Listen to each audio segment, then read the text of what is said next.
Burkina Faso just kicked the World Bank out of the country. Yes, you heard that right. President Ibrahim Traoré told one of the most powerful financial institutions on earth to pack its bags.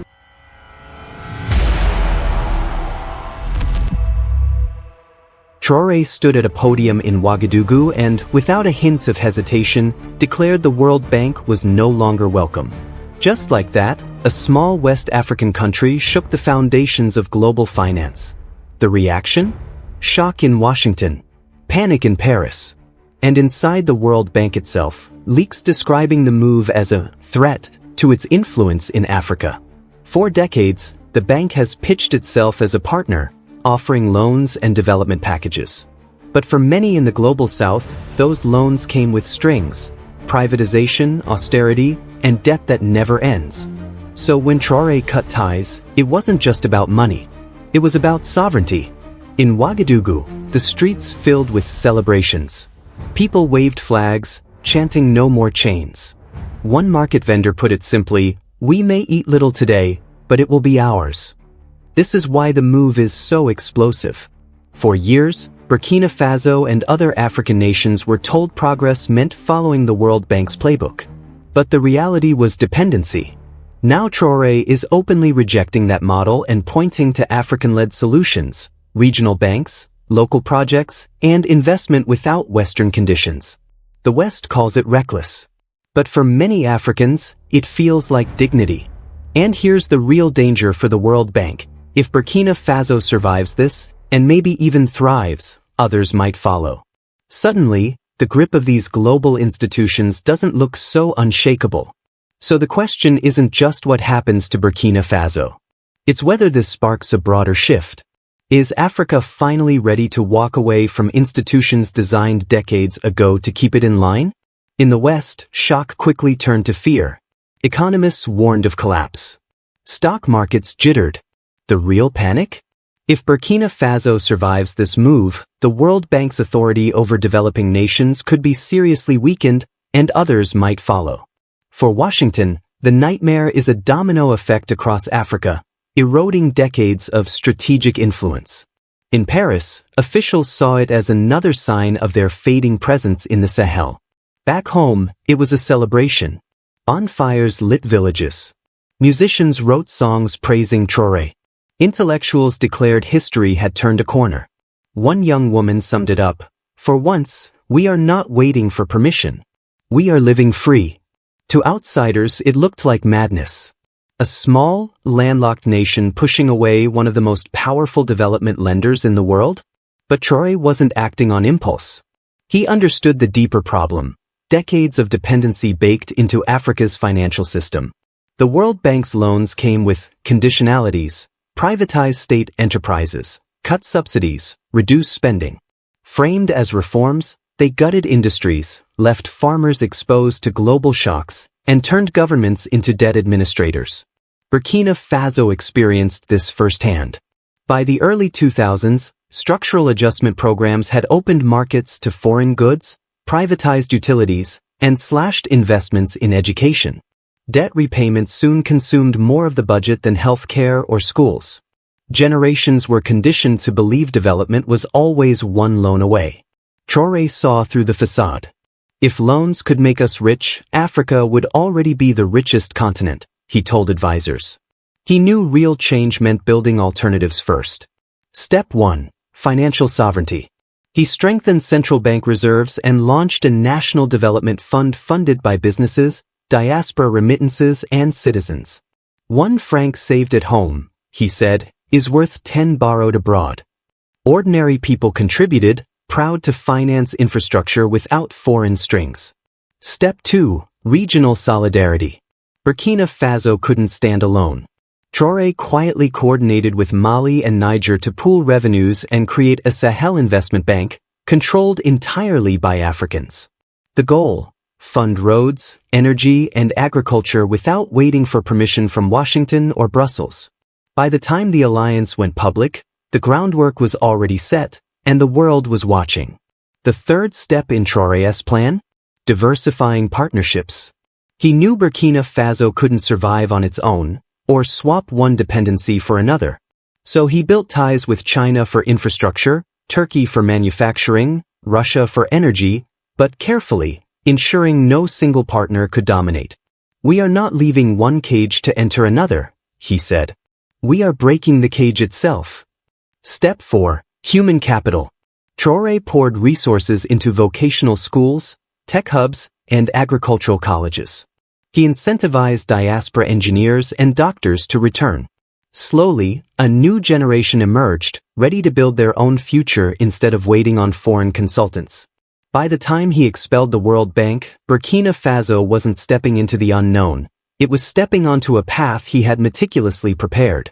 Yes, there were short-term challenges: halted road projects, strained hospitals, and nervous civil servants. Traore addressed them openly. "Better a few hard months of our own making than a lifetime dictated by others," he told citizens, and they rallied behind him, organizing fundraisers, volunteering, proving that dignity outweighed fear. What outsiders called reckless was, in fact, a calculated strategy. Traore understood that the cost of dependency was always higher than the price of freedom. The reaction abroad was immediate. In Washington, think tanks scrambled. Analysts warned that Burkina Faso's success could unravel the entire model of post-war development finance. In Paris, diplomats called it an attack on the international order, though they privately admitted they had little leverage left. Brussels fretted over Africa-led institutions undermining Europe's influence. The World Bank went into damage control. Publicly, they warned of stalled projects and economic decline. Privately, they feared precedent. For decades, the bank had used small African nations as testing grounds for policies. If Burkina Faso thrived independently, the institution's greatest weapon, fear, would be gone. Across Africa, the mood was almost celebratory. In Bamako, Malian lawmakers debated reviewing World Bank loans. In Niamey, Nigerian students marched in solidarity. In Ghana and Senegal, opposition leaders questioned why their governments still clung to debt-driven institutions. Even in Nigeria and South Africa, media commentators started asking the unthinkable: could a post-World Bank Africa be not only possible but inevitable? Traore's brilliance wasn't just expelling the World Bank, it was how he framed it. He turned what could have been isolation into liberation, transforming Burkina Faso from a struggling state into a symbol of resistance. Across African social media, memes showed him breaking chains labeled debt and austerity.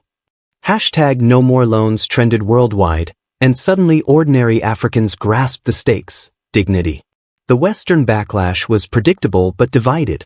Hardliners in Washington called for sanctions, but others warned that punishing Burkina Faso would only fuel anti-Western sentiment.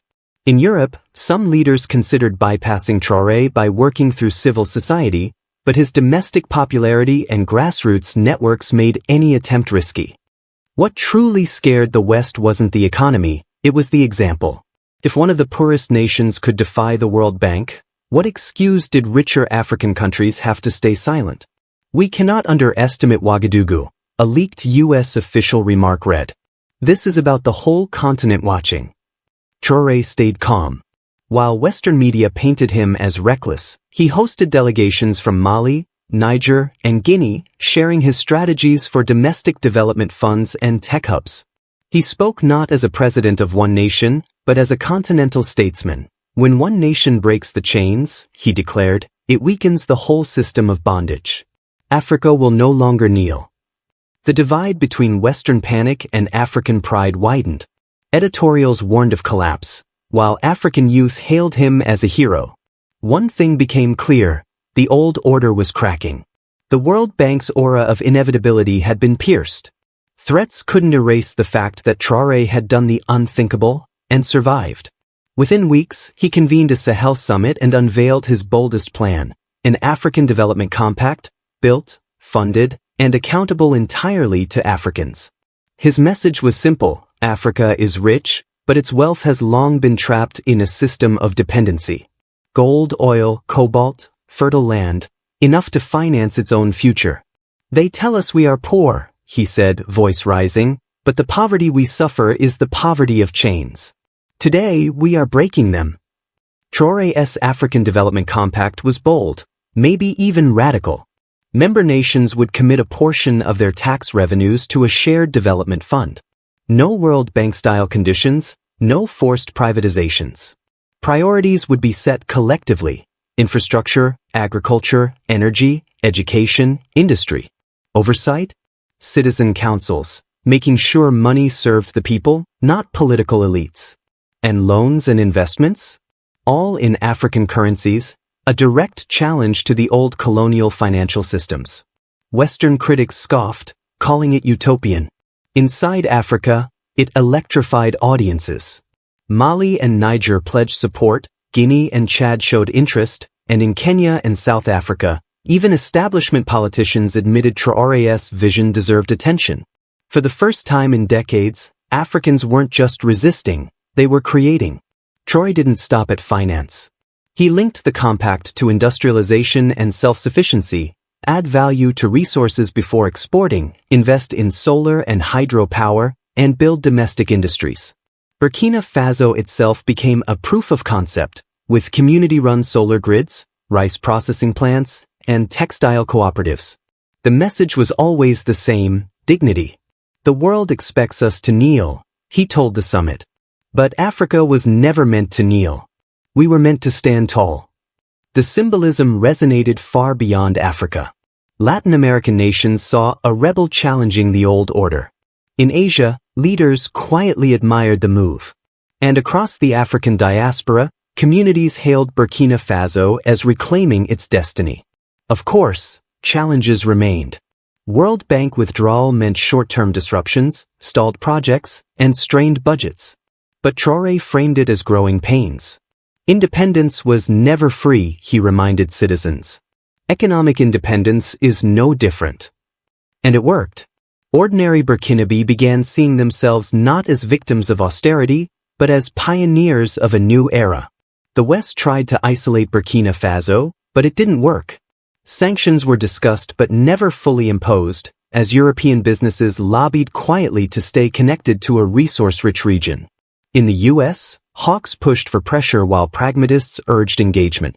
In France, frustration turned to quiet despair as even traditional allies edged closer to Traore.